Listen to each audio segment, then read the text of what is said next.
December 13, 2003, 10 a.m. It is good for all our brothers to become aware of the timelessness of their lives. They are just passing by on this earth on a segment of a long journey which they will continue elsewhere. They are not immortal, contrary to the behaviors they often adopt, as if all their life came down to this incarnation. Many know it, yet they continue to attach importance to facts that are unworthy of it by virtue of lack of hindsight. It is not easy to do it in any event. A long work of interiorization is necessary to obtain this result. Detachment in the heart from this modern life, harmful in many respects, cannot be easily attained. The spiritual practice remains the safety belt and provides delectable joys, renewable altogether. Nothing is fictitious in this process. These values not being distorted at the outset. Amid the hustle and bustle of the world remains an unassailable Eden, capable of helping the being to be reshaped in this life and well beyond. The echoes of his current process can influence his subtle bodies, which he is connected with permanently. This aspect of things should not be neglected. Nothing is insignificant or meaningless. Everything has its raison d'etre. Man cannot really define himself. His incarnation here below does not allow it.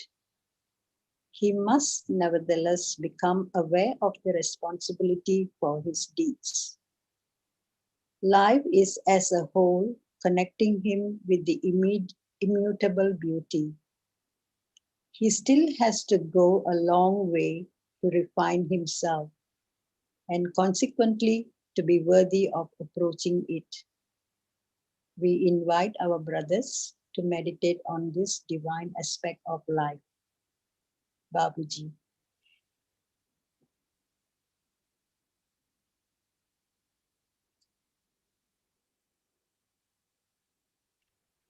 Brother Kumar, are we recording?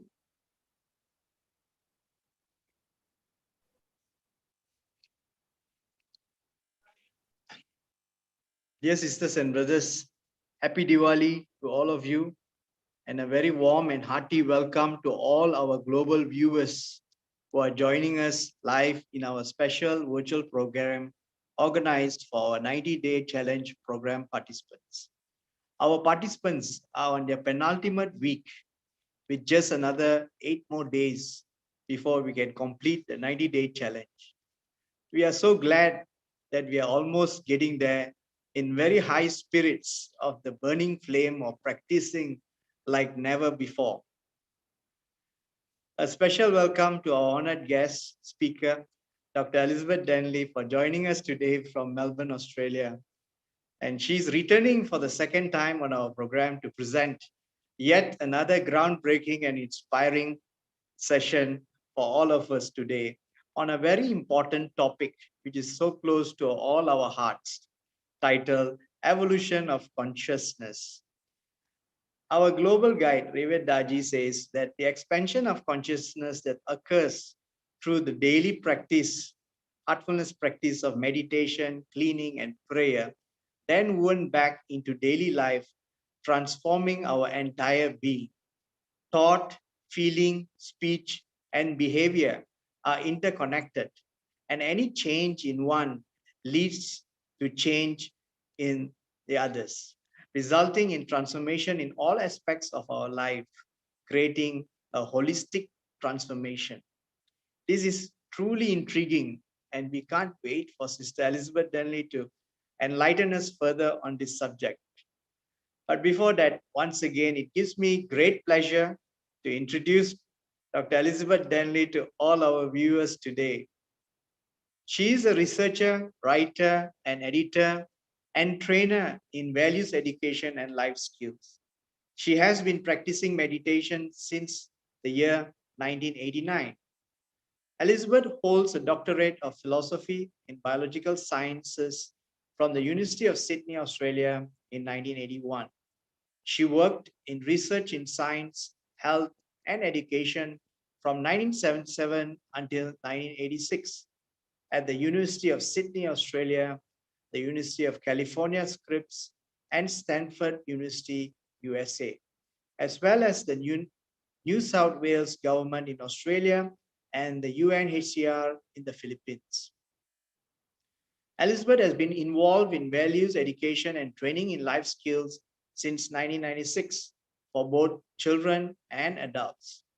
She has developed value-based education and training programs for schools and colleges in India, Australia, Fiji, and Europe, and coordinated the development of heartfulness education programs for schools.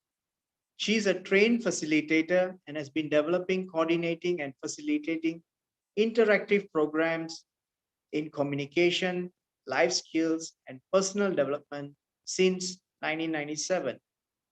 Elizabeth has been a certified trainer of heartfulness since 1991, and she is also the editor-in-chief of the internationally published Heartfulness magazine since 2015, and she coordinates content development for Heartfulness. Since 2011, Elizabeth has been involved full-time in Heartfulness activities, including developing ongoing programs for children, youth, adults, and training facilitators for these programs. In the last year, she has delivered online programs and courses to Amazon USA, Visa USA, MIT World Peace University, and Amity Business School, among others. It is truly indeed a very special privilege and grace to have her with us today in our program. Please join me in welcoming Dr. Elizabeth Denley. Welcome, sister, and over to you. Thanks, Ramesh. I hope you haven't all gone to sleep after all that. It's a bit long. We'll have to shorten it next time.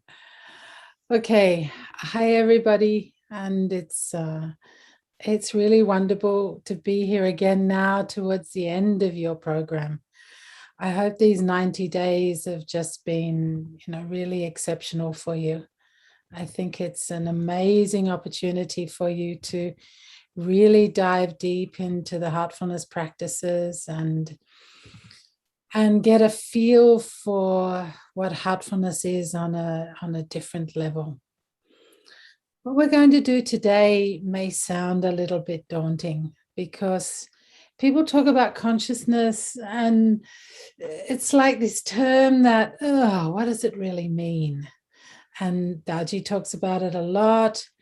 And the thing is that we don't always understand what it's about and how it affects us. So we're going to try and take it to the very practical level today. If you have any questions, please note them in the chat or hold on to them till the end when we have a Q&A session. But also, don't be daunted by the word, because we're going to explore what it's all about, and you'll realize that it's something very normal that we deal with all the time. So I'm going to ask you some questions first. If you can have your journals out and ready, because you'll need them during this session. So first question for you to answer. I'm not going to tell you the answer yet. I want you to figure out for yourself what it means to you. First question, what is consciousness? Just take a moment to write down what you feel. Doesn't have to be right or wrong, doesn't matter what it is. What does it mean to you?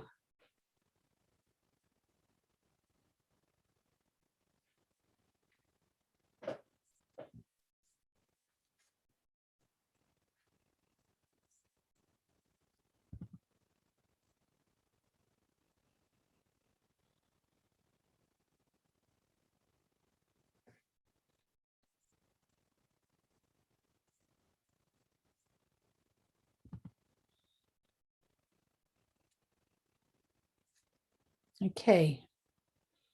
So I hope you've written something. Somebody's written in the chat, but that's okay. We don't have to share the same answer at this stage.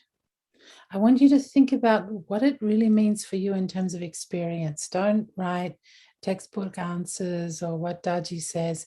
This is all about your own experience. So, second question, and the second and third questions go together. So, how do you experience consciousness in your daily life? And as an example, as a way to really get to understand this, run through your day to day. From the minute you woke up this morning till now. And try and make a note, just in point form. You don't have to write long sentences. Write a note in your journal of what has changed in your consciousness throughout the day.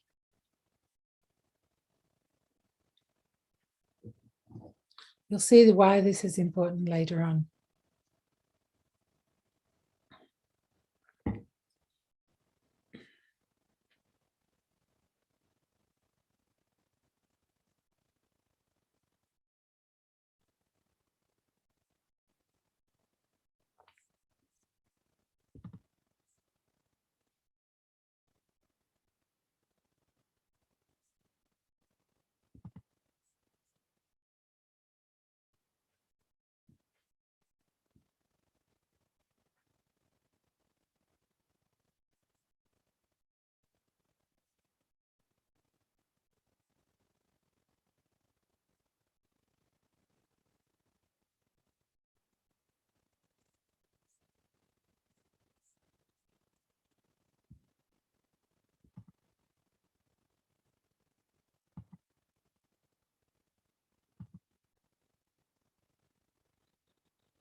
You can think of it like this if you're having trouble to describe it, that consciousness is like the weather.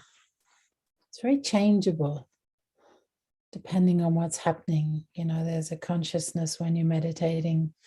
There's a consciousness when you're talking to different individuals, or when you're thinking about something that's happening, when you're worried about something, when you're happy, when you're angry, all the different states that you might go through.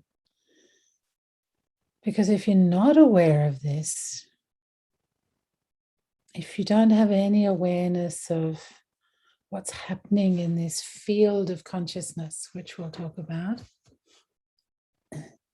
it's hard to work with it. The first step is to become aware of what's going on.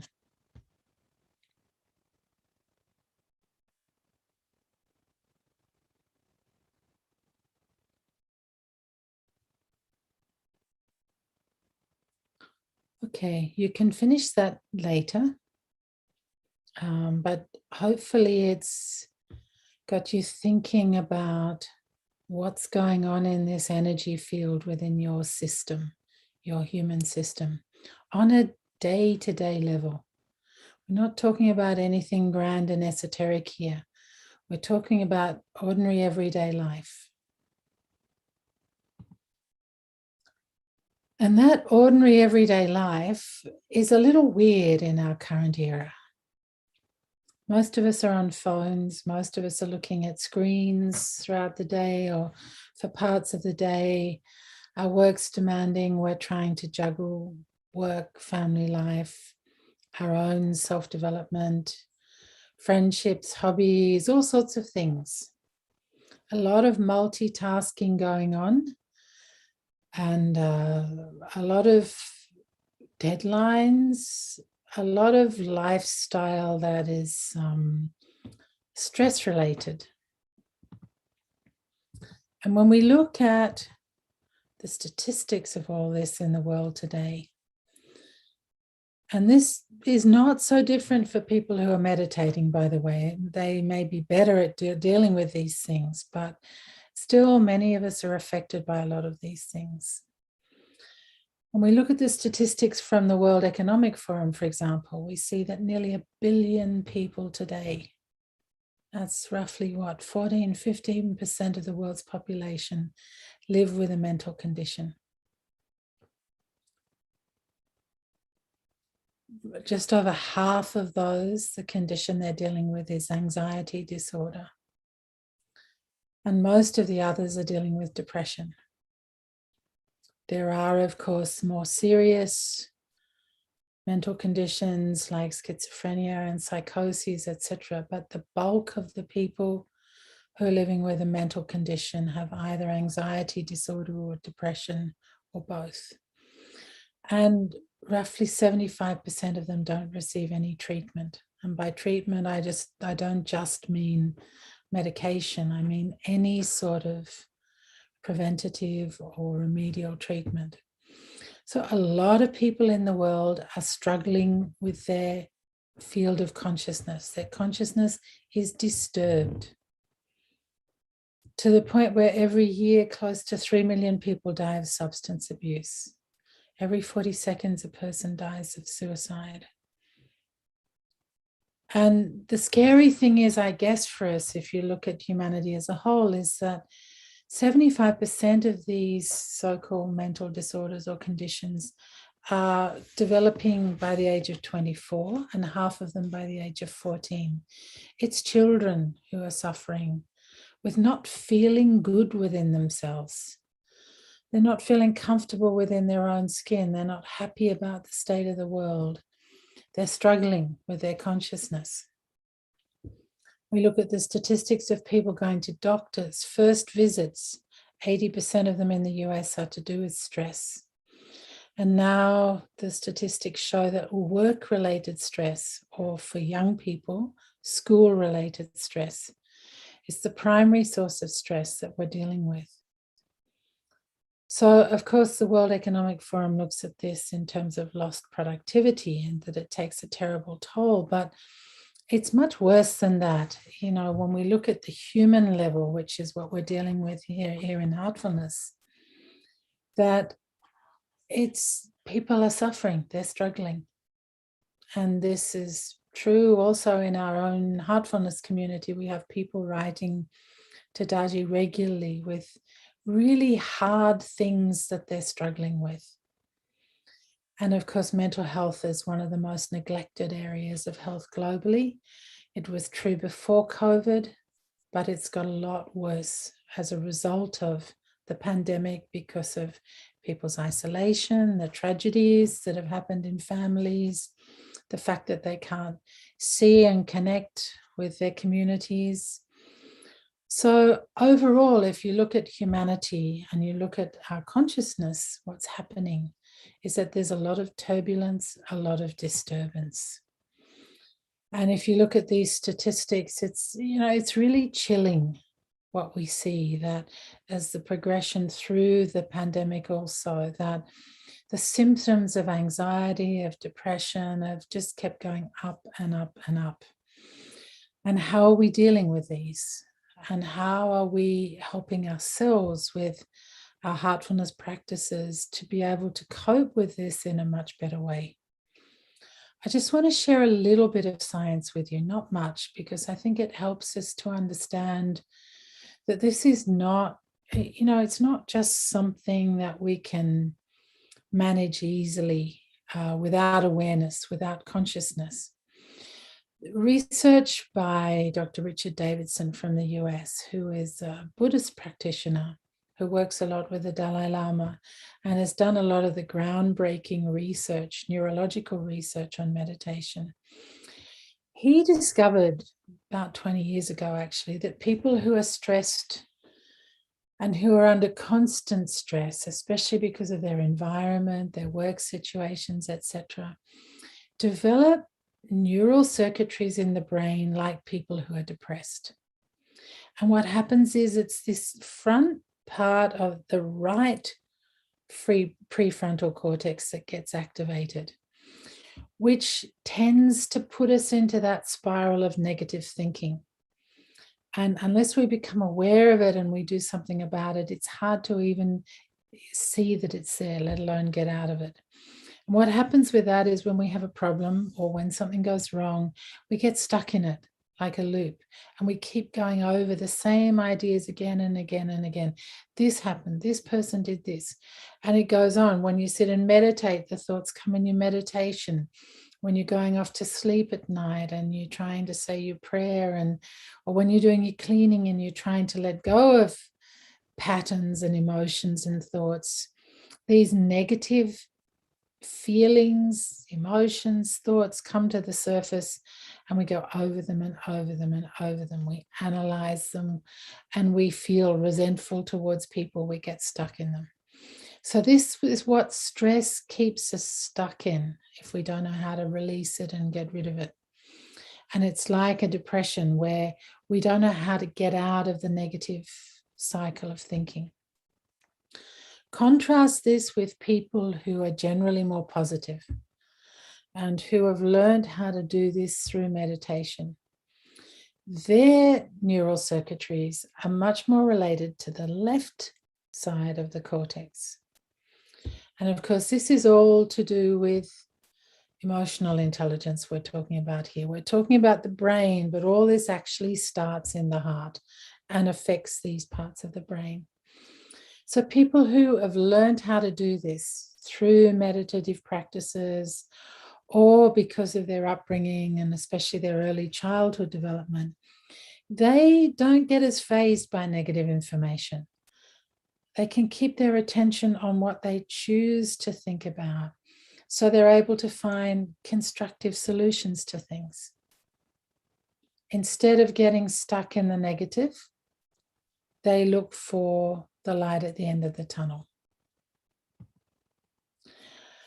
So what stops us being able to do this all the time? Why can't we just say, okay, I meditate, I'm just going to change my thinking patterns. I'm just going to become positive. I'm going to say positive affirmations every morning and I'm going to make myself be positive. Why doesn't that work? Why are there things that still trigger us? Why do we still get stuck sometimes in, when another person hurts us, or we're in a work situation that's really challenging and we get caught up in that negativity? Well, the reason why is a very simple one, and it relates to the stress response. It's because most of these patterns in us are in our subconscious mind. They're not something that we are actively aware of and we have a lot of control over most of the time. We'll see how meditation affects this as we move forward. But it's important to understand this, that if you imagine how our thinking patterns are working, the energy patterns in our field of consciousness. So let's just take thoughts for a minute. The research of Dr. Bruce Lipton shows that for every 40 thought bits, you can call them, or units of thought that we have every second, we have 40 million in our subconscious. It's a huge difference. So most of what's going on in us are habitual patterns that are coming up. And of course, these get triggered by the stress response, because when we have actively a lot of stress in our lives, it can be environmental stress from noise pollution, living in cities, or radiation pollution from all the Wi-Fi and mobile phones around us, or because of our own inner world. There can be many things that cause stress to us. Worry about our children, worry about jobs, so many things. What happens is that when the stress response is active, we stop using the frontal part of our brain altogether. The midbrain takes over because we're in survival mode. So we become even more habitual and more emotional in our responses because of this. And what it means is that we can know things. We can think, okay, I need to be more positive, or I need to be able to let go of this pattern. But it doesn't mean it happens, because we're not fully in control of what's happening to us. So here are some questions for you. These are not to be answered right now necessarily. These are for you to think about during the week a lot. You can think about answers right now, but write them down, or maybe Ramesh, you can share them with people afterwards if you want to. You can share the deck with everyone, but write them down if you would like in your journal, and think about these and really reflect on them during the week. How can we manage our lives in such a way that we avoid the stress response and reduce our reactiveness, our emotional reactiveness? How can we remain positive? These two questions especially, because unless we get to first base, unless we can get to a place where we can not have to react constantly to what's going on around us externally,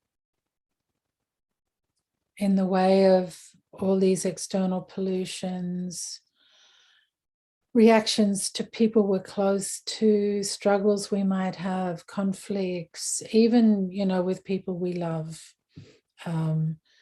how to manage a healthy relationship, for example, and have that so that it doesn't cause stress on us on an emotional level, so that we're reducing our reactiveness. We're able to pause. We're able to start to feel like we have a bit more mastery over our emotional world. And as a result of that, how can we remain positive? So these are for you to take away and think about. Think about them in terms of a couple of things. Firstly, the heartfulness practices, and we'll look at that in a little while as well.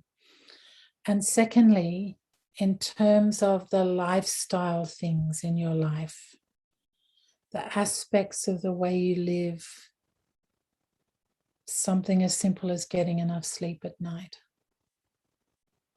the diet that you eat, the amount of exercise you get, how regular you are with your meditation practice. All these things. Take a good look at your daily activities and see if you can find ways to improve yourself so that you can start to manage this. Because unless we get to this first base with consciousness, it's hard to go forward. So we're going to look now at this question: is that all there is to consciousness?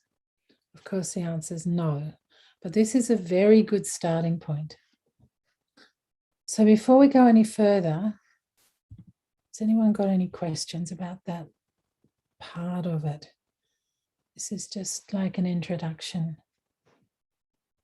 Does it make sense so far? Is it clear? Does everyone understand what the stress response is? Has everyone felt it? I'm sure we've all felt it.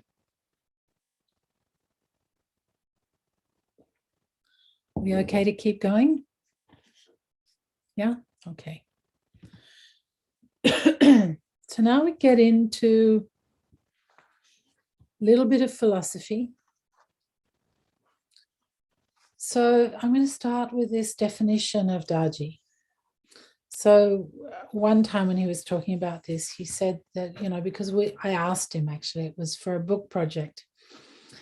And I said, do you want to give a definition of consciousness? And he said, well, for thousands of years, great sages and rishis and philosophers have all been saying you can't define consciousness. He said, but I'm going to try, because we need to be able to think about how to work with this. And so the definition he gave was that consciousness is all about our degree of awareness and also our degree of unawareness. And based on this amazing quote of Swami Vivekananda that I'm sure you've all heard him mentioned time and time again, he drew this diagram. So what Swami Vivekananda said was that consciousness is just a thin film sandwiched between two great oceans, the ocean of superconsciousness and the ocean of subconsciousness. So what on earth does this mean? It's really very simple.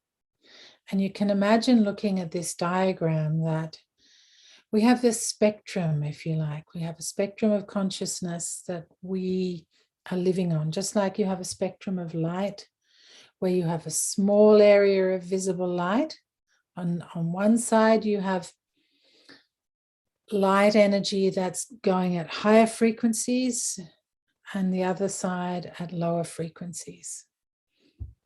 Similarly with consciousness, we have this thin film of aware consciousness, you can say, of where our mind is working, is sitting most of the time. And then on one side, you have what's called the subconscious, which psychology is aware of. Psychologists have been studying it, certainly for the last 150 years. It's the part where all our dreams, all our deepest hidden aspects of our consciousness, of our feelings, of our emotions, of our patterns, all our habits, they sit in this part. And eventually, if you can imagine that the subconscious comes from our past. So if we go back far enough into it, we go back through this lifetime, past lifetimes, eventually our subconscious takes us back right to the beginning of creation and what was before it, the source. So it's one pathway to go back to the origin of who we are.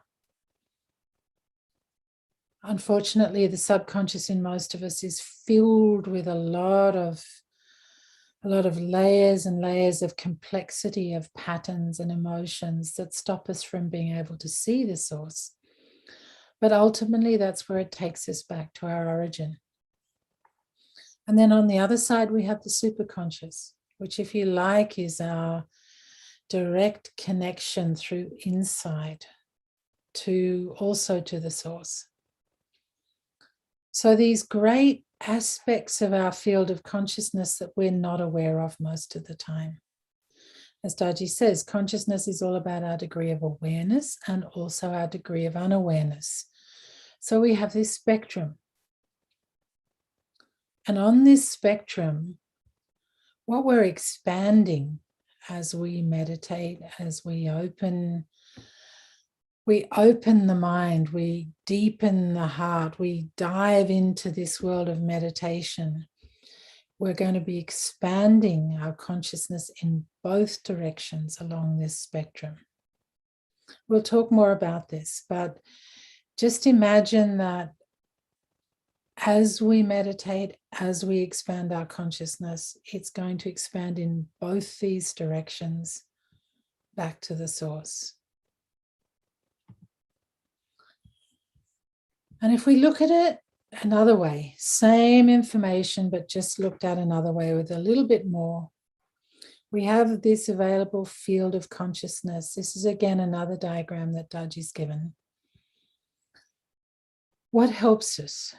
So as we dive into subconsciousness, as we open our way into this, through the practice of cleaning, we're removing all the heaviness and layers of complexities and impurities that clutter the subconscious.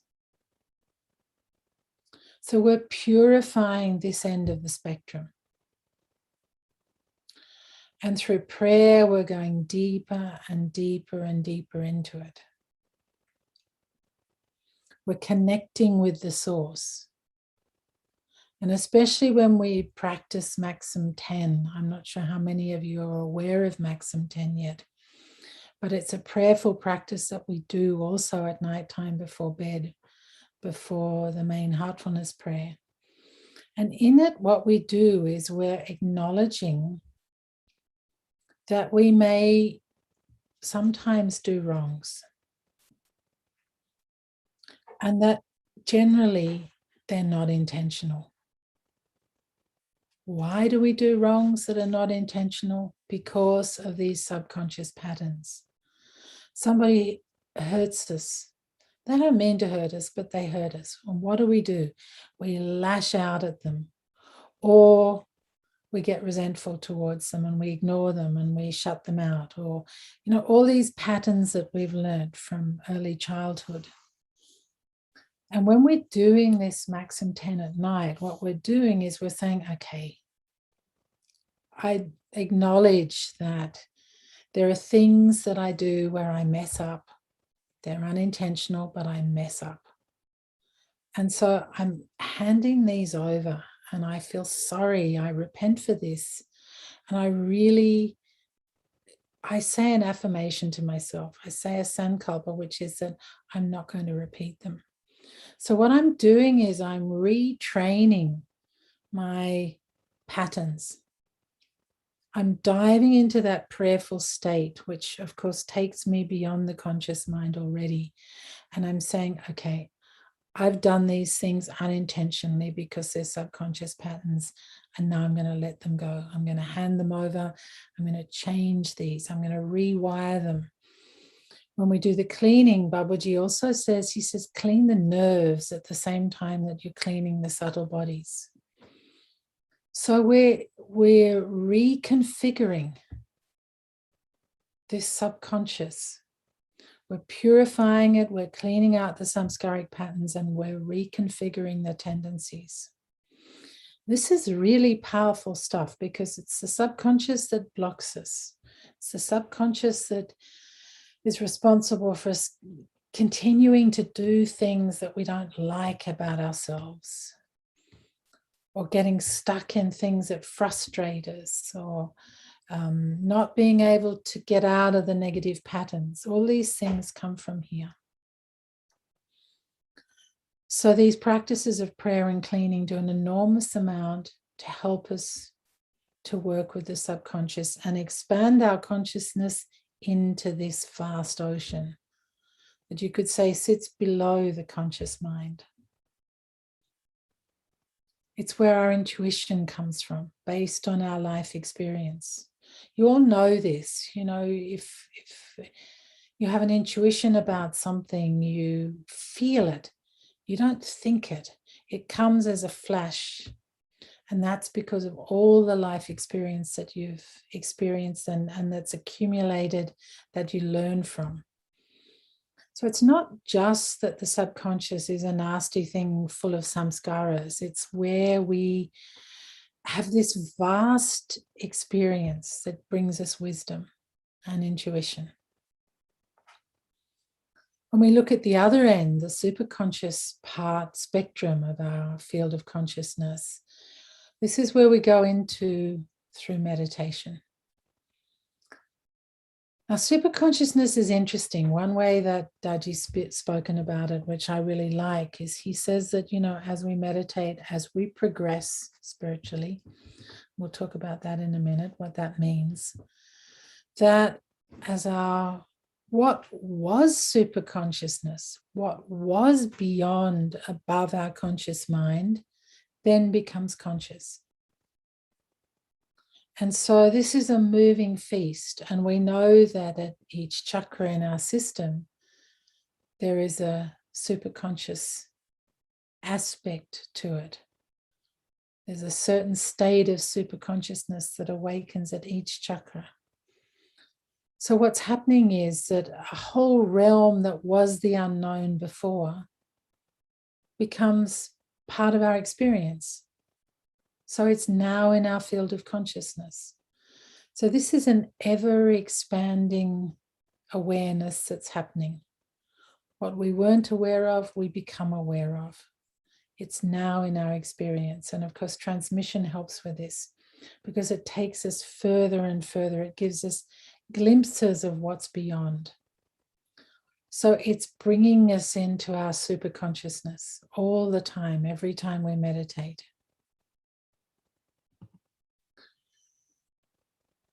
Just to put it in context, you all know this, I'm sure many of you know this diagram, that as human beings, we have a physical body, which we're all very aware of. In yoga, it's called the Sthula Sharira. And this is the body made of matter. Of course, most of it is not matter. The interesting thing is that science tells us that if you look at how much actual physical matter there is in a human body, it's about the size of a thimble that sits on the top of your finger. Most of it is space. And you know this because if you look at an atom, you'll see that most of an atom is space. And we're made up of atoms. Matter is made up of atoms. So most of us is space, but the physical part is our physical body is what we know as the outer sheath, the Sthula Sharira. And then, of course, there are the subtle bodies that make up the Sukshma Sharira. There are 19 of them, but here we're going to focus on 4. Consciousness, mind or thinking, intellect and ego. And then there's what we know as the causal body, the soul, the Atman, and so the subtle body is associated with energy, the energy aspect of our being, and the causal body with what we call the absolute or the vacuum or nothingness. So physical body is matter, subtle body is energy, causal body is absolute nothingness. So consciousness is this field in the middle of the subtle body. And within this field of consciousness, this canvas of consciousness, sit the other functions of the mind, the thinking function, intellect, and the ego. So when we work with consciousness, we're actually working with these mental functions, our mind, our intellect, and our ego, which is why meditation is so important in refining consciousness, because it's through meditation that we work to refine these mental functions. And as we're doing this evolution of consciousness, what it's all about is that consciousness itself can't evolve. Consciousness is just, if you like, this canvas on which these other functions sit. So consciousness only evolves through the evolution of the mind, the intellect, and the ego. So this is the whole rationale for meditation, in fact.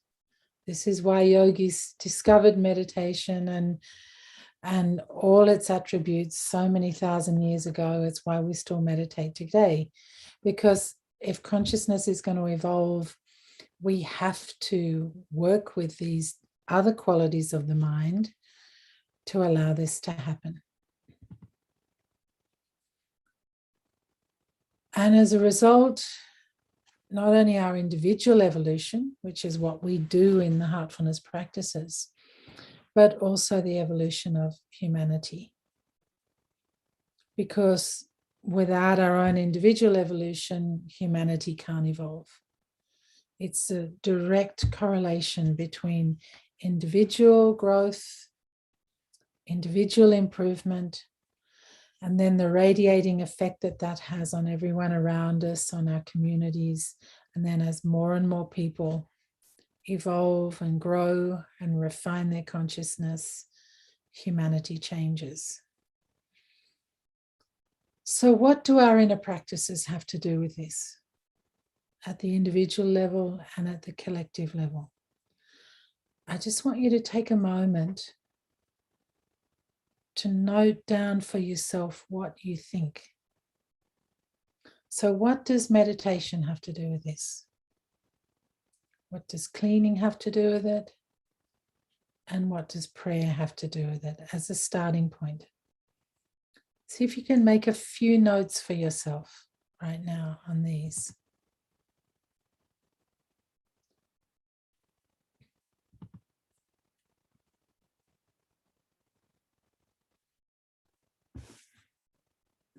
And if you wish, you can share some of your ideas in the chat.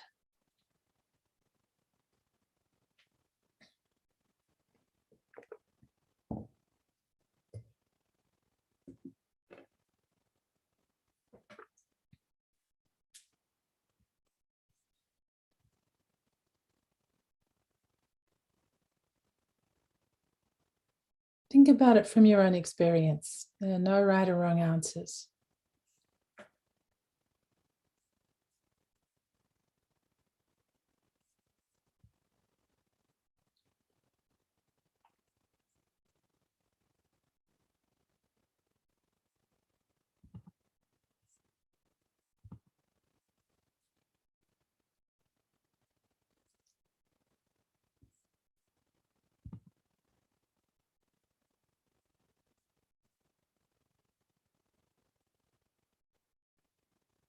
So does anybody want to share what they think meditation has to do with it?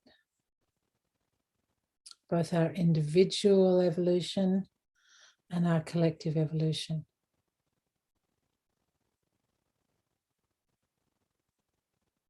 Either in the chat, or you can also unmute yourself if you wish and speak.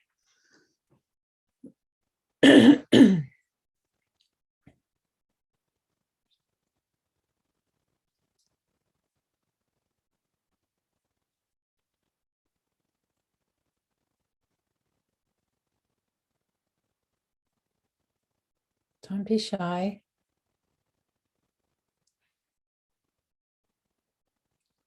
So somebody wants to be unmuted.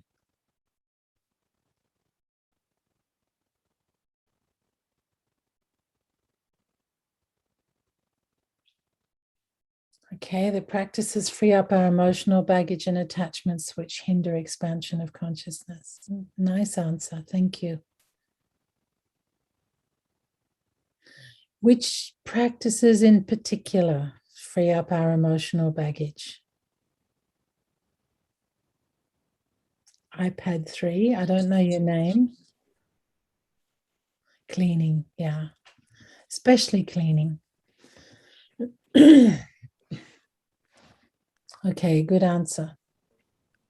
Yep, I would like to say that our meditation practices, cleaning practices, they all work at both individual and collective level. I think most of the issues in the world today, the answer is a collective consciousness, an evolution of collective consciousness. So when we meditate, not only we elevate our own individual consciousness, but we also elevate the collective consciousness around us. I can give you a small example. In my home, I was the only one who was meditating. But with time, my wife got interested in it, and I can see the subtle changes in her. And this happened very organically to her. So I think only by us meditating, we're not impacting our lives, but impacting a lot of lives around us. And that evolution of a collective consciousness is an answer to most of our current problems in the world, I guess. Okay, thank you. That's a very nice answer. Okay, good. So think about that again during the week as you're doing the practices. You know, because it's not enough to meditate. The reason I bring this up is that if you're just meditating and you're going into a deep unconscious state or some just blissful state where you're off in la la land, it's not going to change your consciousness. If meditation is not bringing this expansion of awareness, then, you know, if you're not able to really start to work with consciousness, then meditation won't help you. It feels nice, but it's not going to help you. It's one of the reasons at the beginning when we were doing the group meditation, I said, sit upright but not rigid. Why upright? Because this, what they call coherence between mind and heart through your whole central nervous system, is super important. Because if you're not developing awareness in meditation, if you're just happy to go into deep states, blissful states of unconscious samadhi, it's not going to help your consciousness to evolve. A lot of people think a good meditation is to go so deep that you're unaware and you're feeling so blissful and and you come out feeling like you've been in deep sleep. But that's not what our masters tell us to do, in fact. If you read Babaji about this, he says, be like a soldier and be as aware as you possibly can, because otherwise your consciousness is not going to develop in the same way through meditation. You may feel great, but it won't last, because you're not able then to absorb that and let it affect your awareness and your consciousness. So it's a bit more than just enjoying meditation. While enjoying meditation is very nice, think about this. Think about how your practice of meditation is helping your consciousness to evolve, and how that's affecting others around you also.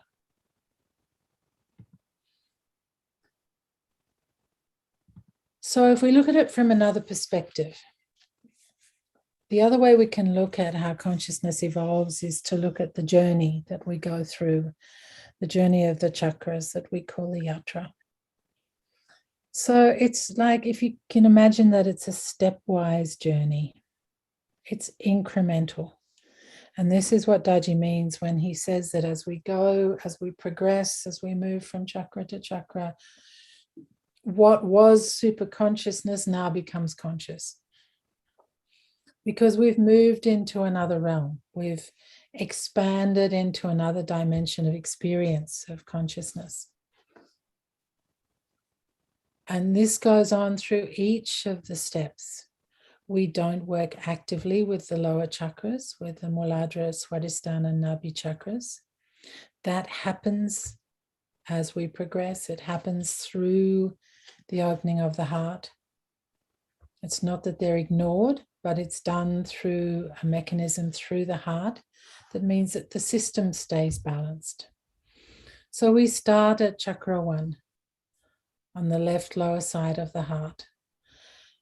And what develops, I'm going to go back and forth between slides now. What develops at chakra 1? Imagine this diagram now superimposed on the chakras. So over here, where you had chakra 1, actually we can do it from here, the 5 chakras of the heart region. At chakra 1, you have this circle of contentment. So what's happening to our consciousness as the journey through chakra 1 develops and as it opens up, and as we're having this heart that's the starting point and the end point and everything in between of our journey, purified and awakened, is that we're learning how to work with and master our desires.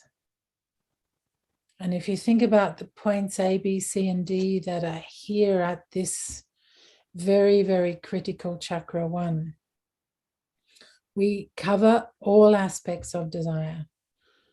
So we have our landing point, point C, which is where samskaras enter our system in the form of energy, vibrations, because we like or dislike something. And as a result of that, we have a reaction. Remember the stress response, reaction, reactivity. So where the mind is saying, I like this, I don't like this. Pleasure and pain, good and bad, all the dualities of existence enter our system through there. But then they move to other points within this according to what types of feelings and emotions they are. So everything to do with worldly worries settles at point A. Everything to do with sensuality and passion and lust settles at point B. And everything to do with guilt and shame settles at point D. There are other points which will be revealed at some point by Daji. But this is enough for us to deal with at the moment. These already are 3 vast areas that we deal with. All our worldly concerns, our concerns of sensuality and how it pulls us, and our concerns of guilt and shame. As we master this chakra, what happens to our consciousness? That instead of being pulled by desires all the time, instead of becoming reactive, it moves to a state of contentment.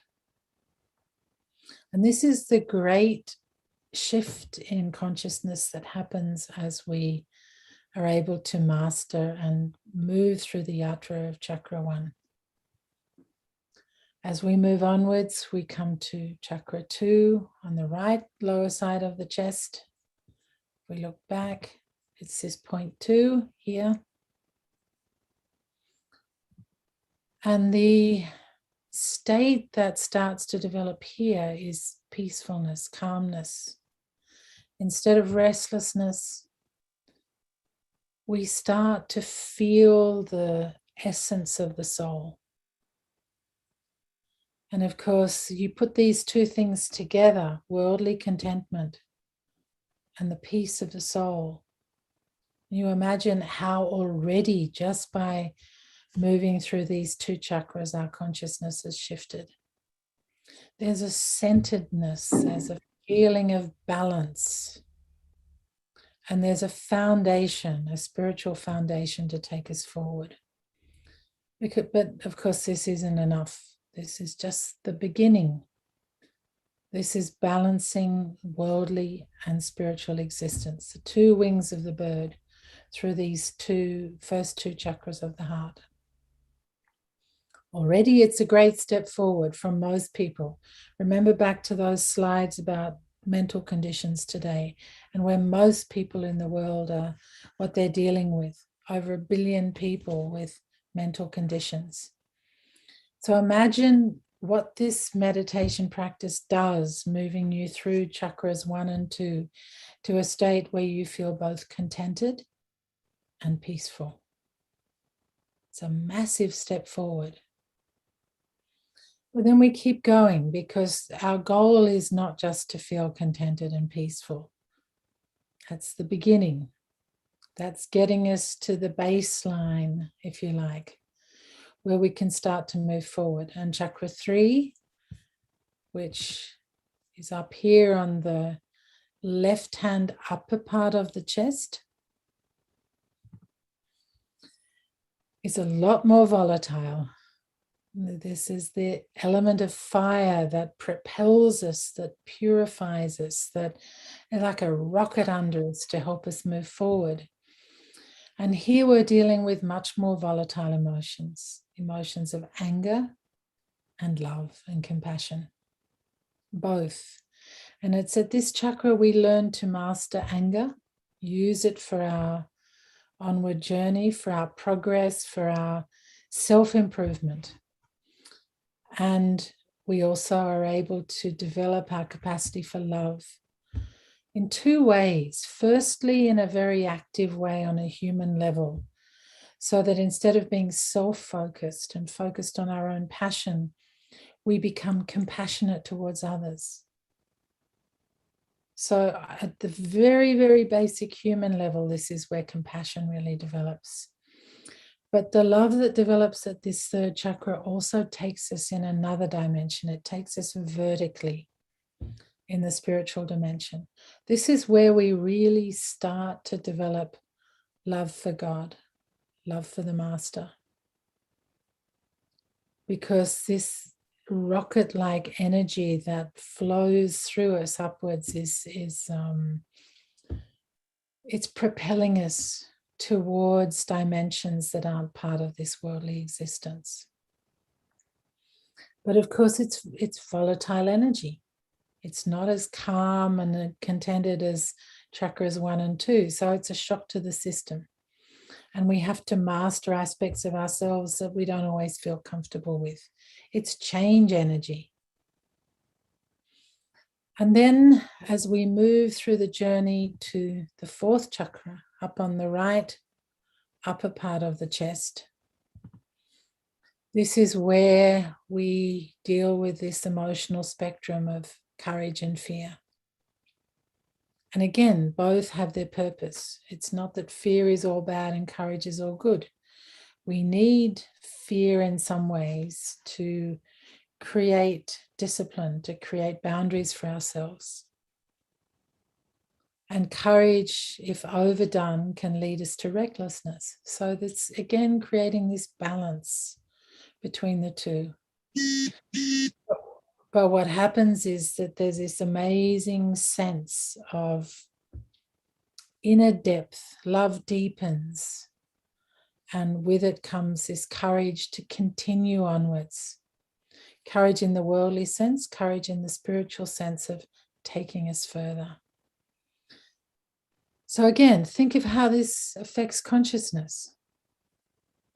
And as we move forward, what comes of the purification of these chakras is an enormous sense of clarity.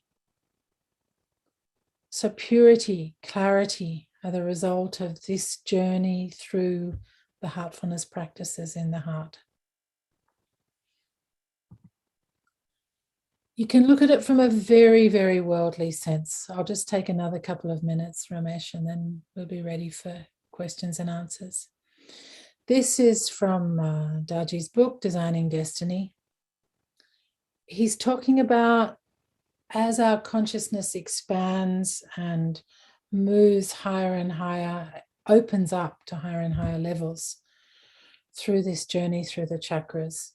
These are the changes in consciousness that we see at a very, very worldly level, from me to we. In other words, from selfishness to selflessness, from reactivity to responsiveness, impurity to purity, desire to contentment, attachment to non-attachment, expecting, demanding to acceptance, imbalance to balance, heavy to light, complex to simple, passion to compassion, anger to love, arrogance to humility, anxiety to poise, fear to courage, contraction to expansion, restlessness to peace, thinking to feeling, to experiencing, to being, eventually to non-being, intellect to wisdom, and having love to being in love. So the difference between wanting, demanding love, expecting love from others in relationships, to being love itself. So that's all from me. I mean, this is really what we're talking about in the journey of expanding our consciousness. So this is what I want you to do, not this moment, but again through the week. Think about the key learnings you've taken from today's session. For you, it'll be different for everybody. Something that has triggered a response in you internally, and write them down tonight if you can, so that you can work on them. Second thing is to really focus on these aspects of your practices, to look at how your consciousness is evolving.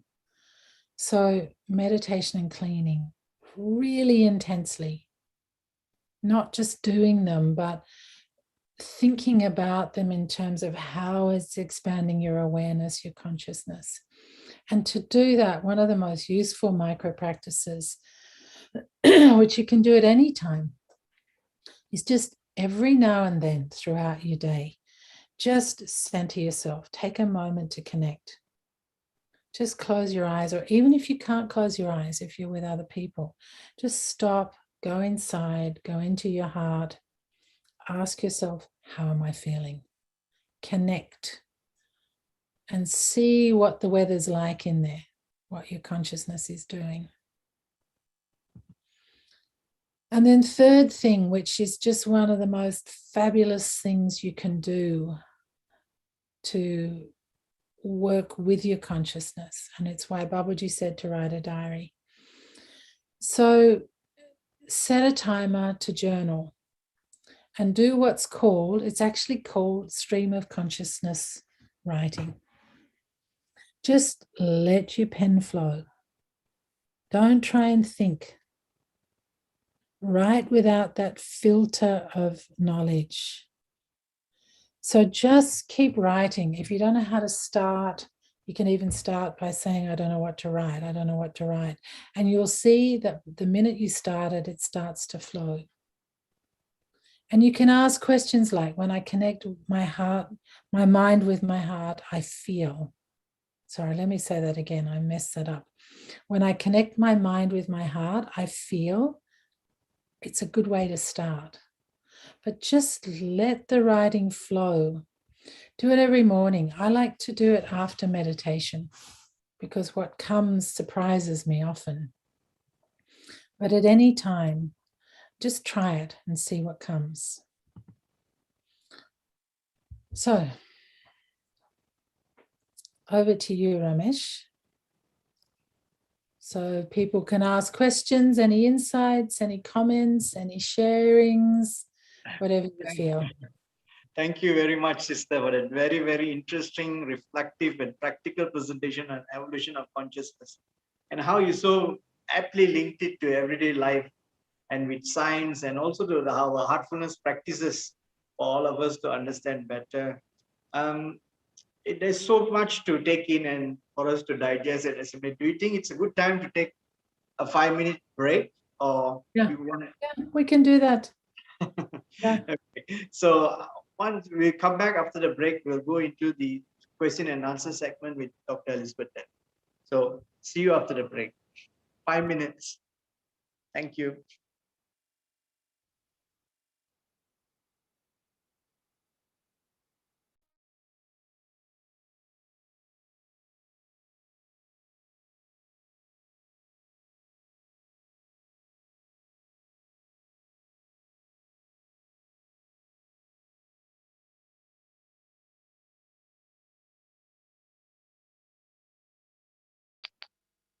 Yeah, we don't go. I see my neighbor going. There you go. For her, also no choice, what? She don't have car. They just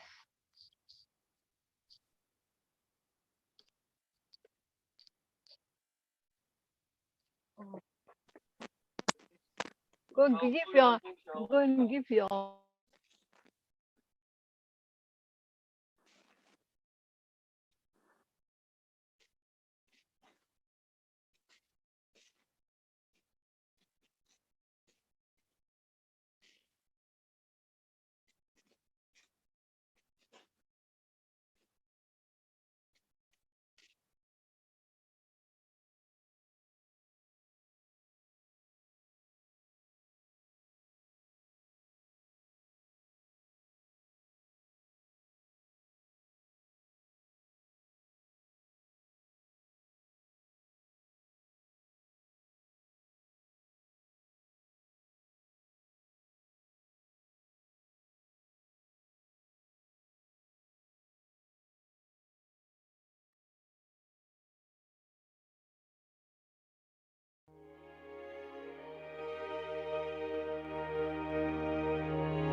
freedom, humanity, inspiration, peace of mind, mental focus, joy. The root of all these qualities lies in the heart. So that's where we begin. And it all starts with the simple act of meditation.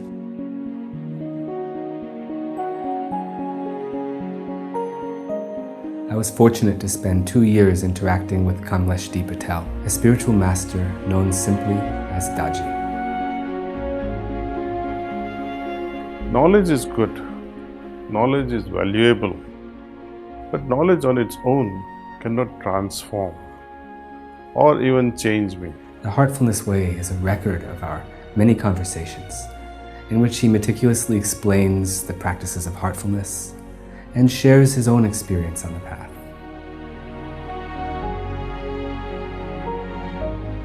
This book is for beginners and seasoned meditators alike. Heartfulness is to discover the essence beyond the form, the reality behind the ritual. It is to center yourself in the core of your heart and find true meaning and contentment.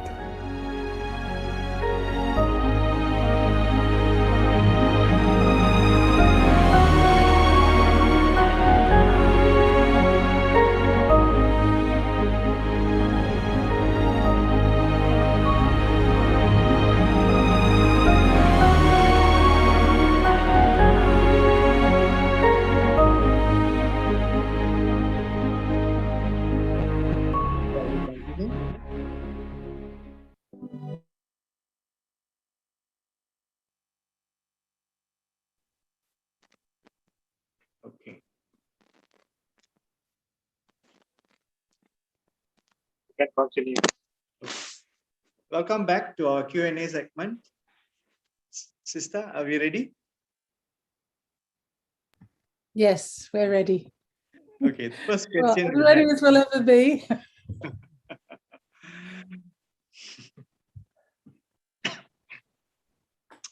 Okay.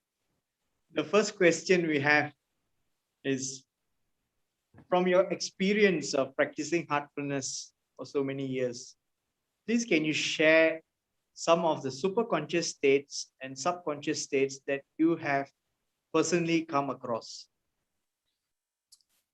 Okay, so again, remember what I said about the fact that what was superconscious becomes conscious. What was subconscious becomes conscious.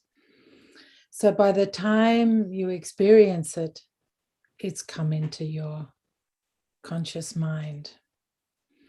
But what happens? How does this work in reality? Say when you're meditating. So you can be meditating in a normal awareness, and then suddenly you go beyond that, right?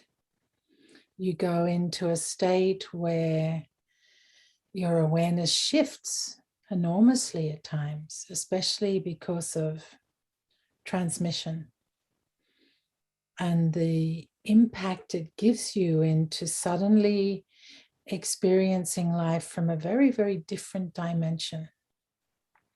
So that's one example of superconsciousness. And I'm sure many of you have had that experience where you suddenly realize that you're in a different mind frame.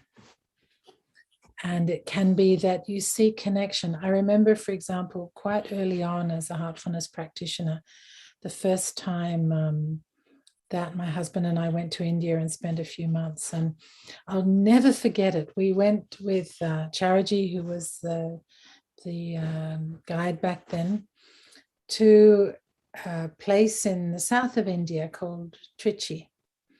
And I remember walking into the meditation hall to go and sit for satsang. And the minute I entered this room, which was filled, jam-packed with people sitting on the floor, you could hardly find a space to sit. You know, it was that uncomfortable. And yet the experience was just mind-boggling. The minute I entered that hall, I could see, and I can't tell you what that means because it wasn't with open eyes, but I could see every person in that room as a heart, all connected to the master's heart, all within, and sort of embraced within the master's heart. Now that's a superconscious experience. It wasn't visual in the sense that I couldn't see people's physical hearts connected to his. I'm trying to explain it in words, but of course the words don't work very well. So things like that will happen to you. And suddenly it expands your consciousness because you realize that the world functions in a very different way from the way you thought it did before the experience. Other examples of superconsciousness are when you get an insight. And it often happens during group meditations. And, you know, we used to laugh when we would go to the Crest centers in India. And in the early days, the Crest centers existed. And we would be running courses there. And again, we would be given topics and we would be told you have to speak about this topic to the participants.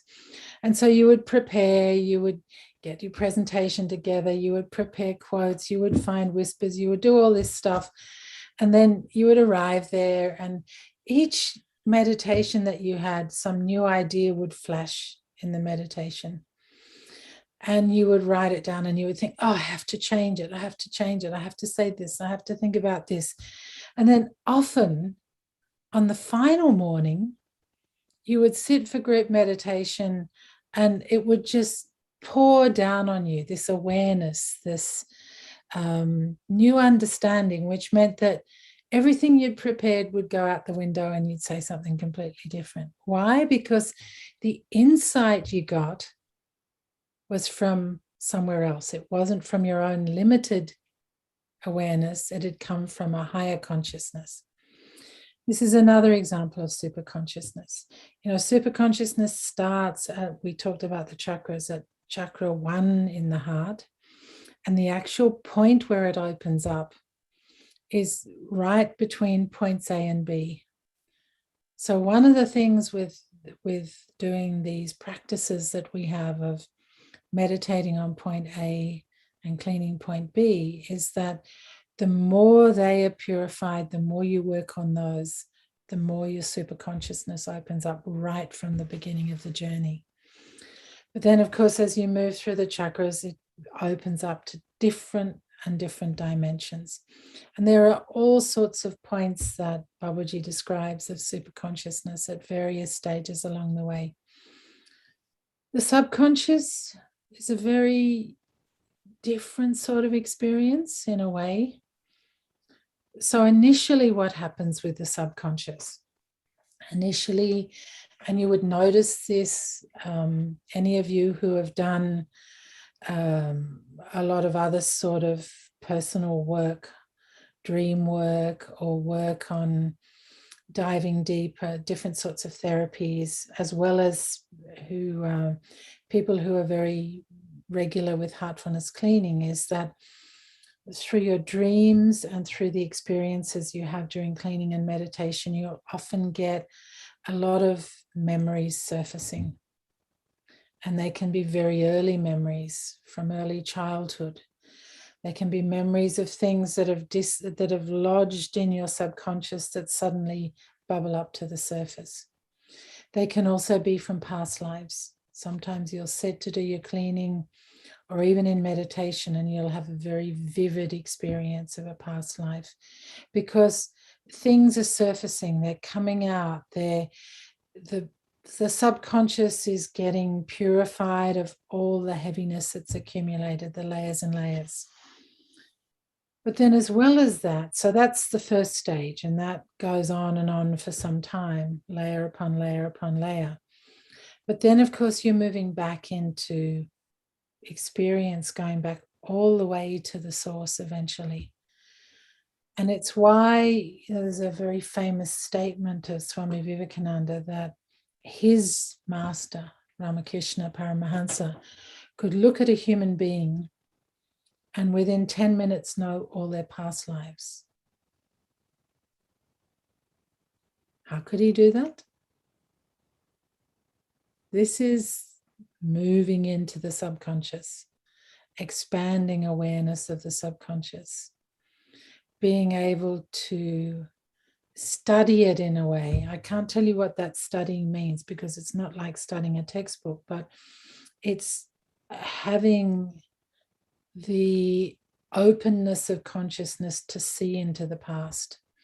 You'll get glimpses of it sometimes for yourself. And as you develop this capacity in yourself, it also opens up. Sometimes you can be with another person and you feel, you empathize through osmosis, through empathetic resonance with their past. It happens. So, you know, different people experience it in different ways. Not everybody experiences past lives. Some people do, some people don't. It doesn't matter. Your mind, your experience will be your own, but you will certainly develop it by observing, by witnessing, by writing stuff down. Journaling is really important in this regard if you want to expand your consciousness. They're just some examples. There are many more, but we don't have time to go into all that. Thank you. That's very interesting. How do you relate with super consciousness when you say that we are preparing for talks and we find exactly the things that we want to find? For instance, you open a book and you come across to the exact page, and it is. How do you link that with superconscious state? I think it's common. Yeah. What are you doing, Ramesh? So you've got a topic, right? And it doesn't have to be about heartfulness. It could be about anything. It could be about engineering. It could be about music. And you've put your attention there. So say I've got to teach people tomorrow about permaculture gardening, for example. And I know that I've got to teach that tomorrow. My intention is there. My mind is focused on that somewhere. It may not be doing what I'm doing right now. I may be cooking dinner, or I may be talking with you, or whatever. But going on behind the scenes, it's like a radar. It's like an antenna going out saying, I need to know about this. And again, this resonance, this connectivity brings stuff to us because that's what we've focused our attention on.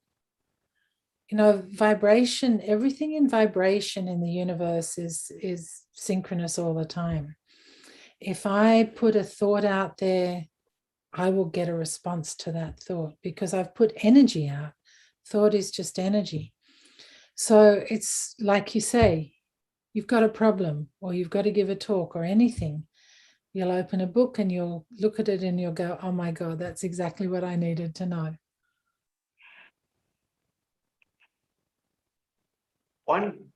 Next question. One definition given for expansion of consciousness is that one layer of the film of consciousness soars high into the sky of superconsciousness, and another layer dives deep into the ocean of subconsciousness. Please, could you explain how and when does this happen? As I explained already in the talk, it happens continuously throughout the journey. That's what the journey is. That process going on incrementally throughout the whole thing. So are there any indications, which is palpable for a heartfulness practitioner who has attained super consciousness? We all do all the time. So it's not an absolute state.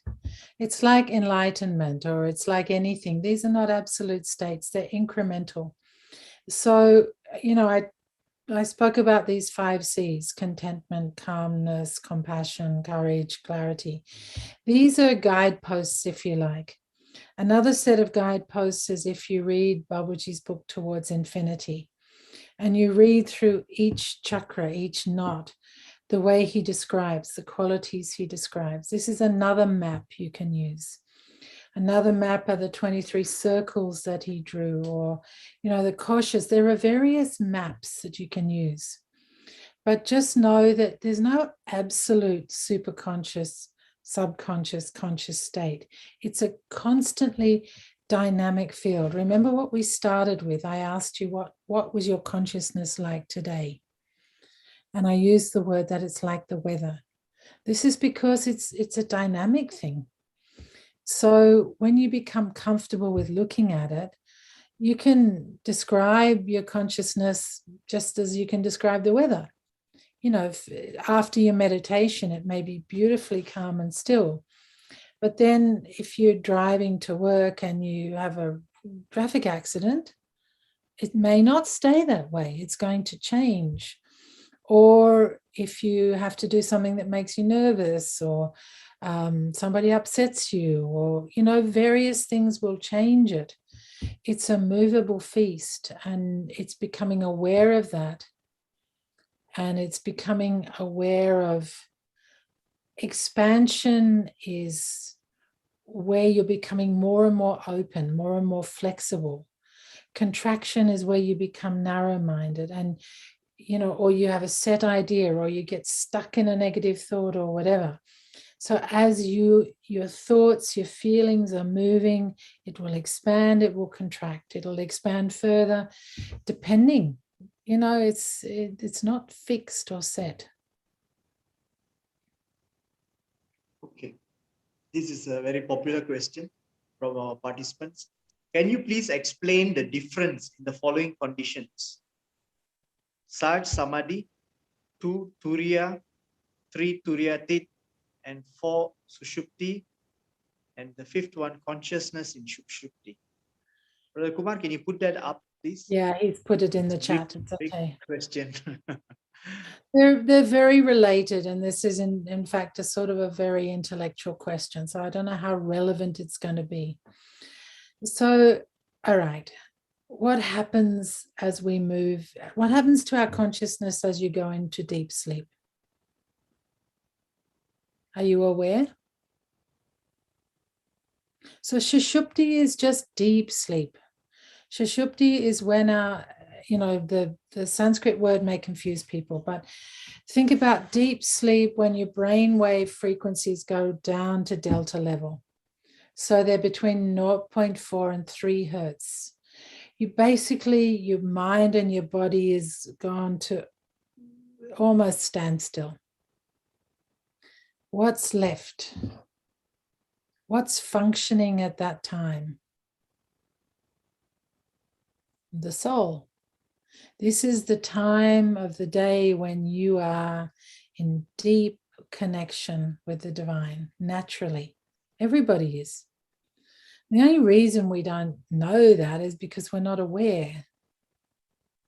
So the thing is that for most people, to be conscious in deep sleep is almost impossible. It's not something that we normally do. Although yogis are very high caliber, people who try and do it can develop awareness in that state. But Sushupti is just deep sleep. That's all it is. What happens when we learn to meditate and go into deeper and deeper, more and more expanded states is that we develop awareness with our brainwave frequencies still at this low level. So we go into, you know, these states of Turiya and Turiyatit, even more so, where we're not just in meditation, we're like that in everyday life. So at the same time, we are talking, and you watch the masters, you'll see this. They'll be talking at the same time, they're fully connected with the center. That origin of nothingness, where there is no movement, where there's absolute stillness, like we are in deep sleep. So that state where we're both awake, alive, talking, eating, whatever, and deeply connected with our center, our source, is this state of Turiyatit. And it's also what's known as Sahaj Samadhi, natural Samadhi, where we're fully connected, fully at the center of our being, and at the same time alert, with what Daji calls 360-degree consciousness. So the progression is that in the beginning, when you first start to meditate, and because of transmission, you go into Samadhi, you often go deep. You'll see people, they're like this. They've lost consciousness. They're like in a deep sleep state, they're totally unaware of what's happening. And this is known as stone-like samadhi, because out cold, if you like.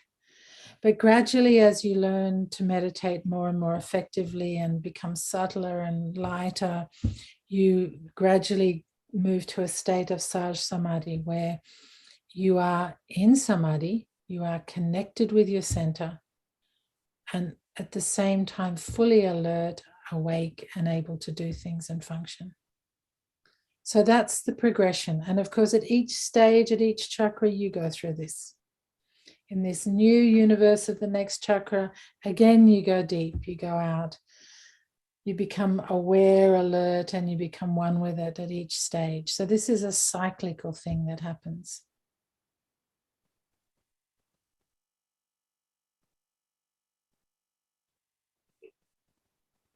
Moving on.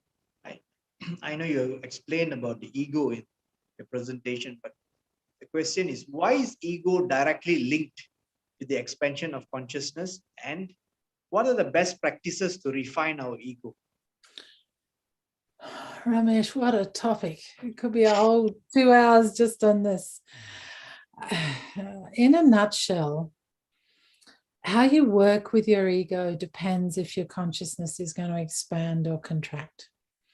So what is ego? Effectively, ego is our identity in its pure form.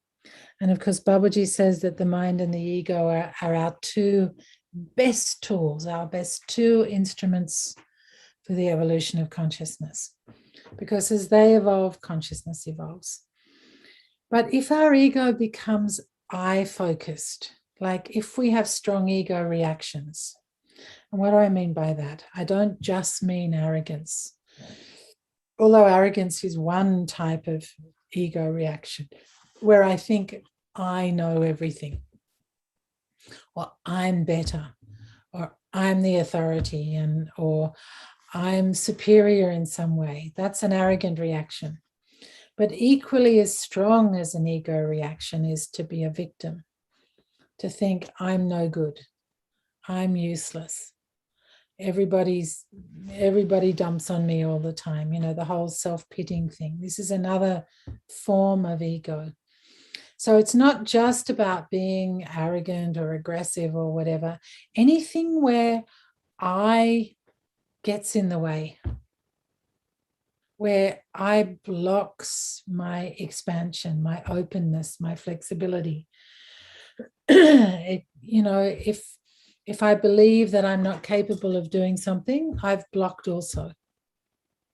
If I believe I know everything, I've blocked. So when ego gets caught up in any of these sorts of patterns, it can block our expansion of consciousness, because it becomes like a black hole. It keeps us narrow, it keeps us limited.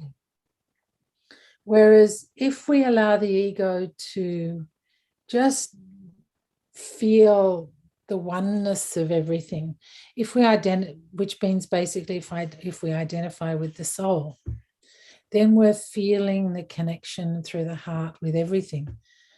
We don't see anybody else as above or below us. We see all human beings as contributors to the human race. There's no high or low. We're all brothers and sisters. Then the ego becomes functional, because it's a connecting link. Then our identity is connecting. If you just think of it as identity, it either takes you towards something higher, or it blocks you from going there.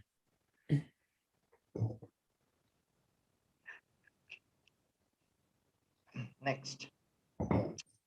How does the heartfulness practice of point A meditation and point B cleaning help in the evolution of consciousness?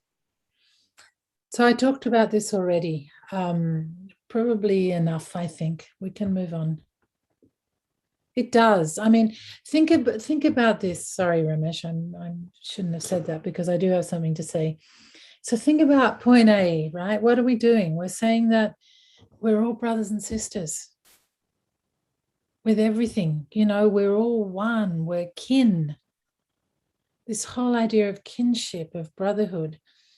So how can you how can you feel separate from anybody or anything when you're all one family, you're all from the same source? And then point B, so with point A, if you do that meditation every night, how are you going to hold a grudge against anyone? How are you going to resent what any other human being does to you or to society or whatever, if you see the commonness of our existence? And then with point B, cleaning in the morning, if you're removing strong sensual urges, how could there be any, things like sexual violence or abuse would just disappear overnight from humanity if everyone was doing this practice. There would be no pulls and pushes in that way. I mean, it's not that we want to get rid of all sexuality, because procreation is important, but it would become normalized. So it would mean that life would be very different. Humanity today would be very different. And it would, overnight, it would transform many of the problems we have in the world.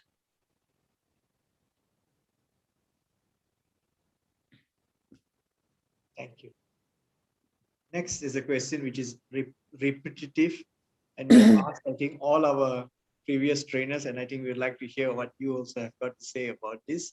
What are the sure signs or experiences one gets when one has successfully reached the heart, mind, cosmic, supercosmic, and central regions? What are the signs or signal that one has reached the ultimate goal? Well, if you think you have, then you haven't, is all I can say. Because yes, there are signposts along the way.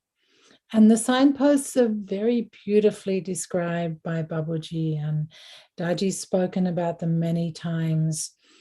I already mentioned the heart, the qualities of the 5 points of the heart. And one of the things that he says very often is that to have transcended the heart region and moved into the cosmic region, there will be a certain generosity of heart. Without that, there's no real movement. Of course, you can feel things at the different points. Different people have different experiences. But certainly one of the indicators of moving beyond the heart region is this generosity of heart, this deep generosity that comes. But then moving through the various aspects of the mind region, mind, cosmic, supercosmic, you're dealing with refinement of the ego. These 11 rings of what I call 11 rings of ego of the mind region are all about refining the ego and the power of the cosmic into more subtle stages along the way. The descriptions that Babaji gives in Towards Infinity are very general. Daji's given more in his discussion on March to Freedom that's in Heartfulness magazine. You can read that and you can understand it. How does it play out for you as an individual? I can tell you that for me and the heart region, what are you looking at? You're looking at mastering your emotional world, mastering your ability to look at the ups and downs of everyday life, create balance in that, learn to use emotions like anger and fear and restlessness for your benefit, so that they don't pull you down, they don't move you into negativity, but they allow you to say, okay, what's the next step here? What am I working on? What am I letting go of? How am I developing confidence in this capacity? And it's a constant play. It's like an elastic band going in and out all the time. You get to a certain stage, you master it, and then you think, oh my God, I've gone backwards. And there's a constant movement, 3 steps forward, 2 steps back, like this, until eventually you reach some sense of balance and whatever. I think the mind region is something, in many ways, far more difficult, because the ego is very tricky. there are certain aspects of our ego, the more brutal, primitive aspects of our ego, that we can see. If somebody upsets you or hurts you and you react back and you want to get back at that person, it's a very obvious example. But as we progress, the ego gets subtler and subtler and trickier as a result. And I think dealing with that, and it's why it's so important to have a master, because as you progress further and further, it's what the master's dealing with in all of us. He's giving us situations and putting us in, seeing, he's not testing in that way, but life tests us, because as we progress and we think we're moving forward, often we get caught in much more subtle traps, which are harder to see, and to work on ourselves becomes tricky without help and without support. And I think the further and further we go along, the less we need to know, the less we can know, the less we want to know. And certainly when you read the texts of the masters, the further we progress, we reach a stage called higher ignorance, where it's impossible to know. We can't define then. We have glimpses. Recently I was reading the chapter on central region and efficacy of Raja Yoga again, and you look at the stages Babaji describes of the rings of splendor in the central region, and he says, we start with identity, pure identity, but then we move to the next and the next, and it gets finer and finer and finer even within that. I mean, the way that somebody could describe, like Babaji has, those stages of the 7 rings of splendor in the central region is just mind-boggling, because how you put words to that is just phenomenal. To go from pure identity further inwards and then describe how the light from the source itself is what illuminates these stages. I mean, it's beyond description, and yet it's described. I mean, I can't put it into words what he's done. Just to even think of is, it's mind-boggling. So I think to even limit ourselves by saying this region has this region has that, because everyone's experience will be different, and it's so rich. I mean, the first point of the heart itself is so rich. And your experience, Ramesh, of mastering guilt and shame will be different from mine, will be different from everybody else on this meeting. So to even categorize it is difficult. And each of us, one thing I've learned is that in the heart itself, we each have a signature, right? We each have a balance of which chakras. And I was surprised to read that Lalaji says this too, that we each have a strength in our chakras. Some people may have the water element stronger, and Babaji says that often fair-skinned people have a lot more water in their system, darker-skinned people a lot more earth. So some of us will have stronger earth, some of us will have stronger water. So each of us will have a different experience in how the heart region plays out. Somebody with more water will feel emotions more strongly, will be more sensitive, maybe not as resilient, but far more sensitivity. Somebody with stronger earth will be more desire-based, but also, have a solid grounding, positives and negatives to both. It's not that one's good or one's bad. How to put all this in words? It's infinite.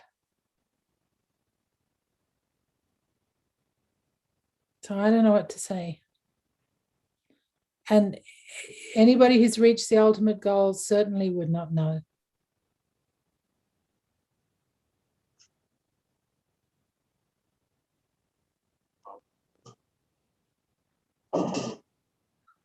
Next question. When spiritually evolved souls fall spiritually, do they fall right to the bottom?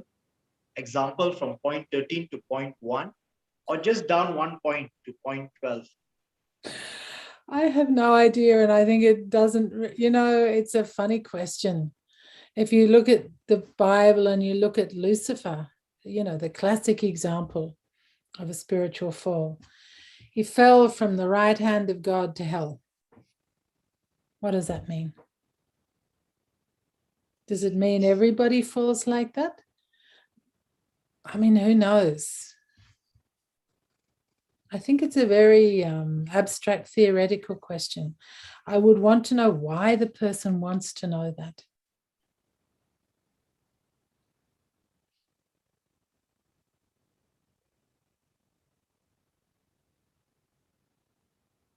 When you read Charaji's diary and he talks about the journey and how it's a bit like a yo-yo, moving up from, especially moving from the heart to the mind region and falling, and Babaji bringing him up, and it took 3 times for it to stabilize in the mind region. Now, this is a very movable thing. Yeah, if you look at the chakras as linear and this, I think it's a very limited way, very narrow way of looking at the journey. And there's certainly when you move into the mind region, it's a very dynamic thing, the movement amongst the chakras. It's not like this.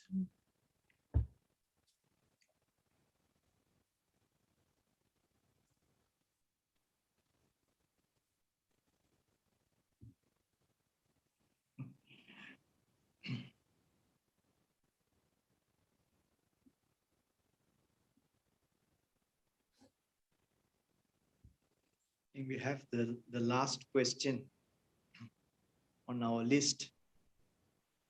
And I can't wait to hear your answer on this. Where does a liberated soul without a spiritual entity go after death? That's an interesting question, isn't it? And I don't know the answer. That's something you'll have to ask Daji.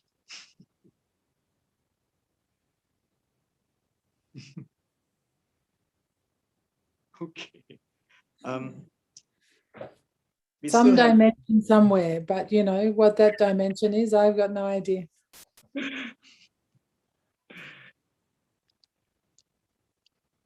Because I think a liberated soul goes to the brighter world only when it has got a spiritual entity already born in the brighter world. So for that, the master has to deliver it, the spiritual entity into the brighter world. So the question, I think, is based on if you're not, where do you go? Well, there are so many different dimensions, though. I mean, there's not just one brighter world. It's not like there's, it's not like heaven and hell. And again, it's not narrow and fixed and limited. There are some multiple dimensions. Any soul will go to the dimension where its vibrational compatibility resonates. So until we know what all those dimensions are, it depends on the soul, Who knows? I don't know. Thank you. We still have got time. Brother Kumar, is there any questions from our live audience? There is no question so far. We probably can take 2. Yes. Probably can take 2. Would you like to read them out? So far, there's no question in the chat box. Okay. But is there anybody from the audience who'd like to ask Sister Elizabeth a question? You may unmute yourself and ask the question. Try and make them practical rather than something that is not going to help you.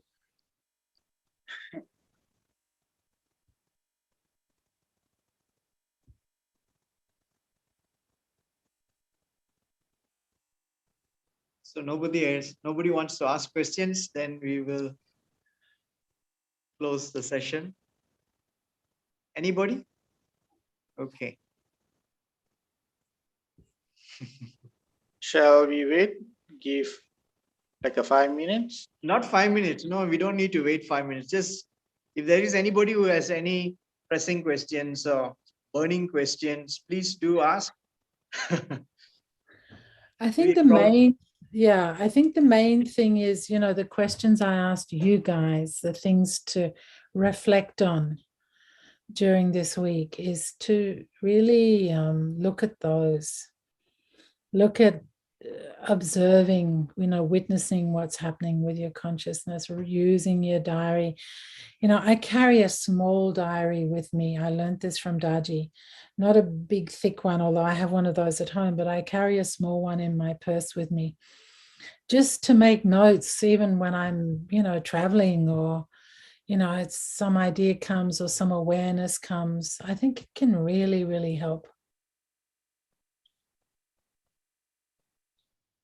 So with that, I think, thank you, Sister Elizabeth Denley, for this wonderful session with you today.